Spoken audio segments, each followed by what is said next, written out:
Hello, and welcome once again to Storytime with Oliver Covington. This week's story is called Constance, and it was originally published in My Book Stories. Please like and subscribe if you're of a mind to, and as always, enjoy. David sat quietly sipping his glass of house red at a quiet table with a loud red and white striped tablecloth in the corner of a small yet surprisingly popular Italian place named Festa della Morte, not far from his apartment. He suddenly wondered if the emerald green suit was a good choice for a first date. He looked down at the gold Rolex his late wife had given him for his 50th birthday and realized he didn't have time to go home and change or cancel. She would be there in a few minutes. When they spoke on the phone after the weeks and weeks of chatting online, she assured him she was always on time. Never early, never late, always on time. A punctual woman would be a nice change. He himself had arrived 10 minutes early to have a drink to calm his nerves. It was his first date in quite a while, 10 years in fact, since his beloved Beatrice died. Now he was 62 and lonely. His kids were grown and scattered, and he was shuffling around in the big pre-war apartment all alone. He logged onto Tinder as a joke, never expecting anyone to ever reply, and then there she was. Her picture was stunning. Deep blue eyes, silver white hair, and her name, it was a good old-fashioned name, Constance. He was smitten immediately, and after several hours of computer chat, it moved on to the telephone where they would talk late into the night. Finally, tonight, they were going to meet in person. He was just about to order another glass of wine when she entered the room.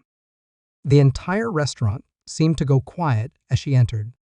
She was the picture of elegance in her black velvet pantsuit, white silk blouse, black pearl necklace, and black patent leather shoes. Her silver hair done in an upsweep clasped at the base of her neck. My God, he thought. She's even more beautiful in person. He immediately felt inferior in his emerald green suit and copper-colored shirt. His green alligator shoes were shined almost to mirrors. What was left of his salt and pepper hair was combed neatly over the top of his head. He was no match for her. He stood to greet her as she entered, clasping both of her hands and gently kissing her cheek. He felt the cold emanate from her, but he found it soothing rather than jarring. Her smile was just so that he was captured by it, as if a fly in a spider's web. They sat across from each other on the big red velvet armchairs that were provided by the restaurant, and the wine steward came and began to pour the expensive red he had made sure to pre-order. He wanted to impress. He knew he really couldn't do it with looks, so he only had charm and his wallet to rely upon. They started talking and didn't stop for what seemed like hours. They had so much in common, and it was effortless. He would bring up a topic, and she would know something about it, and vice versa. Was it possible to fall in love in one night? The food was served, and they ate heartily. The seafood fra diavolo was fiery and flavorful. There were pieces of lobster, giant shrimp, and other amazing seafood. The night couldn't have been more perfect, and then Constance placed her hand upon his, and suddenly the room went as quiet as death. They were the only two in the restaurant. Everyone else, including the waitstaff, was gone. There was no music, no ambient noise, nothing. David looked around confused for a bit and then down at the hand on top of his. There was no flesh, only bone.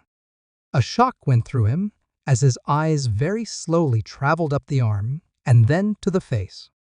What was once this beautiful woman was now a skeleton. "Constance?" he asked. "I am Constant. I am Death." The skeleton, still clad in the black velvet pantsuit, said this as a matter of fact. There was no hatred or malice in its voice. David shivered uncontrollably out of fear and out of the coldness that suddenly filled the air. But how? Why? Now? The questions all came at once, and the skeleton sat quietly used to the situation. Your wife asked for you to have something special when your time came. There was no inflection in the voice. My wife? David stared at the skeleton, which was standing and moving towards a set of elevator doors, which appeared in the middle of the room. A bony index finger lighting, pressing the single button. Yes, your wife?